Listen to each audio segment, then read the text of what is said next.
benvidos.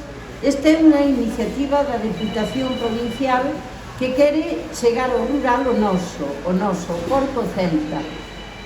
O Porto xa en sí é algo que está na vida dos galegos desde tempo inmemorial. Quen non recorda a matanza, unha festa da familia, unha festa dos veciños, é chegar o noso ao rural. Ben, pois a Deputación quixo por en valor algo tan noso como é o Porto Celta.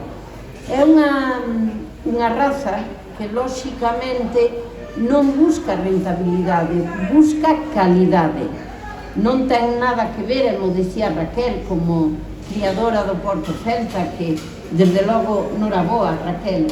Sei que criar o Porto Celta evidentemente dá moito traballo e pouco proveito económico, pero si dá moitísimo proxecto, moitísimo proveito de calidade e sobre todo de mantemento do noso, que temos que mirar por el, temos que non deixar escapar o que temos que sentirnos orgullosos de ter esta raza que está en extinción e temos que agradecer que estas iniciativas veñan aquí ao rural, que a Deputación haya feito 4 demostraciones en 4 plazas de abasto, ainda falta unha, creo que é a de Ribaxinzo, e, bueno, pois a xente que ven a comprar tópase no día de hoxe con esta sorpresa que dispois o cociñeiro, o chef, nos vai a presentar.